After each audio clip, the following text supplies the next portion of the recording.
इस फिल्म को लेकर विवाद कितना सही है या फिर हकीकत से मुंह मोड़ने की कोशिश है ये कुछ राजनीतिक पार्टियों की। आइए इसी पर चर्चा के लिए विपुल शाह साहब हमारे साथ प्रोड्यूसर इस फिल्म के आज तक के स्टूडियो में आए हैं। बहुत स्वागत है विपुल जी आपका। हमारे साथ सुदीप्तो सेन साहब डायरेक्टर राइटर आए हैं और अदा शर्मा जो खास भूमिका इस फिल्म में निभा रही हैं और जो मेरे पीछे आप पोस्टर भी देख रहे हैं उसमें जो चेहरा सबसे सामने आपको दिख रहा है मुख्य किरदार वो निभा रही हैं। अदा मेरा पहला सवाल आप ही से है, आप किसी विक्टिम से खुद मिली, आज आपकी फिल्म पर सच्चाई का सबूत मांगा जा रहा है, क्या सबूत है आपके पास, क्या रिसर्च आपने की, क्या आप किसी विक्टिम से मिली जिससे ये साबित हो कि आप सच्ची कहानी बता रही हैं? जी, मैं विक्टिम से भी मिली हूँ एंड सुदीप्तो सर ने 7 साल से रिसर्च किया है ये सब्जेक्ट पे, so he has put all his proof for us ये शूट स्टार्ट होने से पहले। And I feel very sad कि लोग प्रूफ मांग रहे हैं लड़कियों की लाइफ्स के बारे में, जो we are talking about girls, उनका पेन, जो लोग फोर्सफुली मैनिपुलेटेड कन्वर्जन से गई है सीरिया, जो सुसाइड बॉम्बर बनने के लिए या सेक्स स्लेव बनने के लिए। एंड उनकी कहानियां आई एम श्योर जब आप पूरी फिल्म देखेंगे आपको भी दिखेगा what all they have gone through. और यहाँ हम लोग लाइक एक नंबर के लिए लड़ रहे हैं कि इतने सारे। मैं सोचती हूँ कि अगर आप ये शालिनी की कहानी भी देखें और उसकी फ्रेंड्स की कहानी भी देखें तो आपको वो पेन महसूस होगा। सो सबूत दो, अगर लोगों को सबूत चाहिए please come and watch the film because सब सबूत है वहाँ पे। अगर विपुल जी ये फिल्म क्यों बनाई आपने? क्यों ज्वाइन किया? 3 साल पहले जब सुदीप्तो दादा ने मुझे ये कहानी सुनाई तो it was a very instinctive decision कि ये फिल्म तो मैं ज़रूर बनाऊंगा। लोगों ने बहुत मना भी किया, लोगों ने कहा मत बनाओ, तुम्हारी पहचान कमर्शियल फिल्मों से ज़्यादा है, बट इट डिडंट मैटर। मुझे इस फिल्म में कमर्शियल फिल्म या नॉन कमर्शियल फिल्म वाली बात ही नहीं थी। मैं जब पहली बार ये कहानी सुन रहा था तो मैं रो पड़ा था।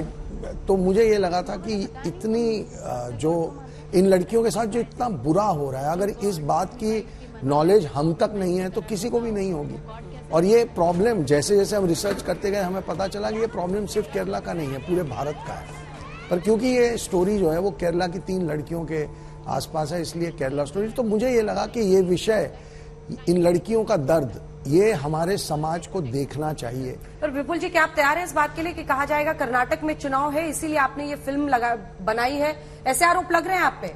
सुदीप्तो दा हंस रहे हैं लेकिन ऐसे आरोप लग रहे हैं अभी से कि फिल्म मेकर्स ने इसीलिए कर्नाटक इलेक्शन की वजह से ये फिल्म बनाई है, पोलराइजेशन कर रहे हैं हम मुझे on the behalf of RSS. मुझे हंसी इसलिए आती है कि ये फिल्म सुदीप्तो दादा ने इस सब्जेक्ट पे 7 साल से काम करना शुरू किया, मैंने 3 साल से। 3 साल पहले मुझे पता था कि इस दिन कर्नाटक में इलेक्शन होने वाले हैं और इसीलिए मुझे ये फिल्म बनानी चाहिए। इससे ज्यादा इलॉजिकल कॉन्वर्सेशन हो नहीं सकता। अब सुदीप्तो दा मैं आपके पास आ रही हूं क्योंकि आपके कंधों पर है इस फिल्म को हकीकत के करीब साबित करने की जिम्मेदारी। जी मुझे आपकी रिसर्च में आप कैसे ये जान पाए कि इतनी लड़कियों के साथ ये केरल में हो रहा है और क्या ऐसी क्या बड़ी बातें आप बताएंगे जिससे हमारी ऑडियंस कन्विंस हो? आप छोड़िए उन लोगों को जो सिर्फ अपनी पॉलिटिक्स साधने के लिए शायद टारगेट कर रहे हैं, बट ऑडियंस को तो कन्विंस करना पड़ेगा ना। ऑडियंस को कैसे कन्विंस करेंगे? क्या फैक्ट्स हैं आपके? मैं आपको 2 इंसिडेंट्स बता दूं तो आपको समझ में आ जाएगा कि कोई भी सेंसिबल इंसान, पर्टिकुलरली वो अगर फिल्म मेकर हो तो फिल्म बनाने की इच्छा उसी वक्त जाहिर हो जाता है। एक लड़की की कहानी थी हदिया करके। उस लड़की ने 19 साल की बच्ची थी, वो एक ट्रैप में फंस गई थी और उसकी कन्वर्शन हो जाता है, शादी हो जाता है। 15 दिन के अंदर उसको पता चल जाता है, ये मैं 2014 की कहानी बता रहा हूँ। 15 दिन के अंदर उसको पता चल जाता है कि वो बहुत बड़ा एक ट्रैप में फंस गई और उसमें वहां से बाहर निकलना है कुछ लोगों की मदद से। ये मैं त्रिवेंद्रम शहर की बात कर रहा हूँ। वो बाहर आ जाती है और उसका रिकन्वर्शन होता है, मतलब वो वापस हिंदुइज्म ले लेती है। और उस समय पे प्रेस, सरकारी सिस्टम, पुलिस उसके पीछे भाग रही थी उसके सच्चाई जानने के लिए। तो वो लड़की एक शाम को उसके माँ बाप को कन्विंस करके, वो कसरगोड के गांव से थी, वहां पे वो सोचती है कि अगर त्रिवेंद्रम से दूर चले जाएंगे तो ये लोग पीछे नहीं करेंगे। वो साइकोलॉजिकली बहुत ज्यादा एक बुरे हाल पे थी। वो जब सुबह पहुंचती है वहां पे जाके देखती है उसके गांव में उसके घर को जला दिया गया। तो आपको उस लड़की की ये जो इंसिडेंस था, ये पहला इंसिडेंस है जो मुझे ये महसूस कराए कि there is something major, something wrong happening to the society there. उसके बाद वहां से मैंने जर्नी शुरू की। उसके बाद मैंने एक दो करते करते करीबन 500-550 केसेस को स्टडी किया। आपने स्टडी किया है 550? मैं पर्सनली स्टडी आपके किया। पास मेरी कैमरा में पेपर प्रूफ है उनका? ये अंजना जी, पेपर पे नहीं, वीडियो फुटेज है मेरे पास। वीडियो फुटेज है आपके पास? कम से कम 300 घंटे की वीडियो फुटेज है जो ये सारे लड़कियों से बात करती हूँ। मैं आपको दूसरी कहानी बताता हूँ। ये 2016 की बात है। मैंने 4-5 लड़कियों से मिले जो एकदम ब्रिंक पे जाके वापस आई है, जिनमें से श्रुति करके एक लड़की तो अभी जैसे हम यहाँ पे बैठे हुए हैं, वो साउथ की सारे चैनलों में अभी दिख रहा है, जो हमारी इंस्पिरेशन, मेरी इंस्पिरेशन थी। वो लोग अंजना जी एक छोटा सा घर में का एक रेंट लेके एक घर पे रहते थे। उसकी इलेक्ट्रिसिटी काट दिया गया था। वो सब्जी लेके घर में आते थे तो सब्जी का बैग रास्ते में छीन लिया जाता था। डेज आफ्टर डेज वो लोग भूखे सोते थे, खाने को नहीं मिलते थे। वो 6-7 लड़की का गलतियां क्या थी? प्यार किया था बस। और उसके बाद वो लोग जो वापस आए उसकी सजा ये लोग आज भी भोग रहा है। मैं जब इंटरव्यू करने गया था, वो फुटेज है, जब कभी अगर आपको चाहिए तो मैं दे दूंगा। दरवाजा को इतना सा खोला, क्योंकि दरवाजा खोल नहीं सकते थे, कभी भी उसके ऊपर अटैक होगा। इतना सा खुला हुआ था। वो जो लाइट आ रहे थे, वो लाइट में हम लोगों ने शूट किए। ये चित्रा, श्रुति, ये सब लड़की तो अभी मतलब न्यूज चैनलों में जा रही है।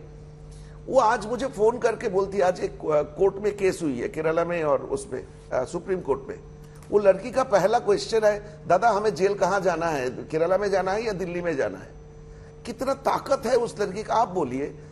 ऐसे ऐसे लड़कियों की कहानी, उसके साथ जिंदगी बिताने के बाद अगर उसकी कहानी बोलने के लिए ना कोई धर्म की जरूरत बहाना चाहिए मुझे, ना कोई पॉलिटिक्स की बहाना चाहिए मुझे उतना ही एक दिल जो लेके मैं जन्मा था, जो दिल विपुल जी की आंखों में भी आंसू ला दिया था, वो दिल मुझे मजबूर करता है ये फिल्म बनाने के लिए। तो इसमें अगर किसी को प्रोपेगेंडा लगे, किसी को झूठ लगे, किसी को एजेंडा लगे, मैं सिर्फ उनको सॉरी बोल सकता हूं और ये बोल सकता हूं कि 5 मई को ये फिल्म आ रहा है, जाके देख लीजिए। अगर इसमें कोई प्रोपेगेंडा, इसमें कोई वो लगे, हाँ, सच्चाई सबको पसंद नहीं होगा। क्योंकि ये जो लोग उस लड़कियों की खाना छीन लेते थे, बिजली काट देते थे, हमारे ऊपर अटैक करते थे, इन लोगों को तो अच्छा नहीं लगेगा क्योंकि इनकी सच्चाई बाहर आ रहा है। अब वो कौन लोग है, क्या है, वो हम सोचा कि जैसे आधा आपको अभी बोल रहे थे कि हमारे लिए ह्यूमन सफरिंग्स बहुत इंपॉर्टेंट था, इसलिए हमने ह्यूमन सफरिंग्स की एक ह्यूमैनिटेरियन फिल्म बनाई। हमने वो नहीं देखा। और सरकार को हमारे फिल्म से अगर कोई मैसेज मिले कि ये है परपिट्रेटर, और ये सब इन लोगों ने हमें सिखाया कि आतंकवाद की कोई धर्म नहीं होता है, लेकिन जब केरला की नाम आता है तो आतंकवाद बोलते ही कुछ धर्म के लोग खड़े हो जाते हैं कि हमने इनको डिस्क्रेडिट कर रहे हैं।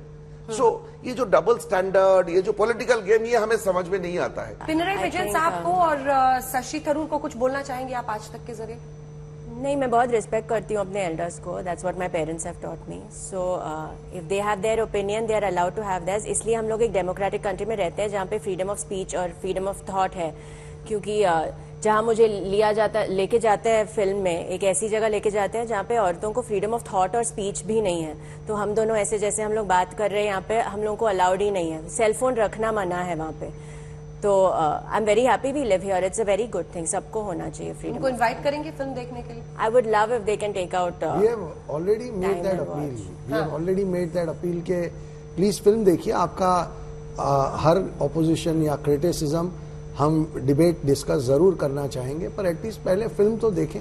अगर शशि थरूर साहब ने ट्वीट किया है तो वो झूठ तो नहीं होगा। सो हमें ये सारे ट्वीट्स हमने तब भी देखे थे, और हमारे लिए तो वो वन मोर रीजन थे कि अगर शशि थरूर साहब कह रहे हैं तो ये बात तो हमें और जोर से और वजन से कहनी अब वो क्यों पलट रहे हैं ऐसे, क्या लगता है? ये मेरी समझ के बाहर है। हम पॉलिटिशियन नहीं है, और पॉलिटिक्स में कौन क्यों क्या करता है ये आप हमको समझाएं, क्योंकि हमारी समझ के बाहर है। हम फिल्म वाले लोग हैं। 2 लाइन में अब आप तीनों से एक, व्हाट इज दैट पार्ट? वो कौन सा हिस्सा था या कौन सी स्टोरी थी या कौन सी किसी प्रोटैगनिस्ट की लाइन थी जिसने आपको इतना मूव कर दिया कि आपने खुद कहा कि आपके आंख में आंसू आ गए थे? कौन सी लाइन थी, कौन सा हिस्सा था जब वो स्क्रिप्ट लेके आए? वैसे तो इस फिल्म में बहुत सारे ऐसे एपिसोड्स हैं जहां पे आपको आपका दिल कांप जाता है कि ऐसा कैसे एक इंसान दूसरे इंसान के साथ करता है। बट इन पर्टिकुलर जब मुझे दादा जब सुना रहे थे कि एक ऑर्गेनाइज्ड प्लान के तहत एक लड़की को कैसे डराया जाए, तो वो जब मार्केट या किसी शॉपिंग मॉल में जाती है तो एक ऑर्गेनाइज तरीके से उस पर अटैक करके मोलेस्ट किया जाता है। जो सीन हमारी फिल्म में भी है, आप ट्रेलर में भी देख रही हैं। और वो मोलेस्टेशन के बाद एक लड़की जो कि उसकी दोस्त है, वो उसके कान में आके या उसको बैठ के गले लगा के बोलती है कि देख, अगर तूने हिजाब पहना होता ना तो तेरे साथ ऐसा नहीं होता। हिजाब पहनी हुई किसी भी लड़की के साथ मोलेस्टेशन या रेप या नहीं होता। मैं ये सुन के काम किया। अगर ऐसी कोई एक लाइन या दो लाइन हाँ बहुत है, बट सिंस सब लोग अभी प्रूफ मांग रहे हैं, नाउ आई नो कि एक सीन है फिल्म में जहाँ पे एक कैरेक्टर वो बोलती है कि मुझे 15 लोगों ने रेप किया है, रोज 15 लड़कों के बाद मुझे आई लॉस्ट काउंट ऑफ कितने और थे, एंड देन उससे प्रूफ मांगा जाता है, दैट प्रूफ कैसे, how do I believe you कि तुम्हारा रेप हुआ था, मुझे कैसे पता कि 15 लोग ने रेप किया था, कैसे प्रूफ करो। तो नाउ आई नो कि प्रूफ हमें ये नंबर का प्रूफ पूछ रहे हैं, पर वो लड़की को कैसे फील हुआ होगा, वो that scene I feel now जब भी हम लोग प्रमोशंस के मेरे लिए सबसे इम्पोर्टेंट पॉइंट है, हमारी फिल्म में एक कैरेक्टर है गीतांजलि, जो सुसाइड कर चुकी थी ब्लैकमेल की तहत, जब वो सीरिया जाने के लिए मना कर दिया था। जब उसकी माँ से मिले थे, ma'am I am getting goosebump, I am really getting emotional. उसकी माँ बोलती है किसी ने हमें मदद नहीं की, किसी ने नहीं आया, कोई पॉलिटिशियन नहीं आया मदद करने के लिए, लेकिन अगर आप फिल्म बनाएंगे ना, उस फिल्म में मेरी बेटी को जिसने मारा है उसको फोटो दिखा दीजिएगा। बस यही था मेरे लिए trigger point. I am sorry. आप तीनों का बहुत धन्यवाद हमारे साथ जुड़ने के लिए। इतना तो साफ है कि भावुक तरीके से, भावनात्मक तरीके से आप लोगों का जुड़ाव है इन कहानियों से, और तीनों की यही गुजारिश है कि फिल्म देखिए फिर फैसला कीजिए। बहुत धन्यवाद।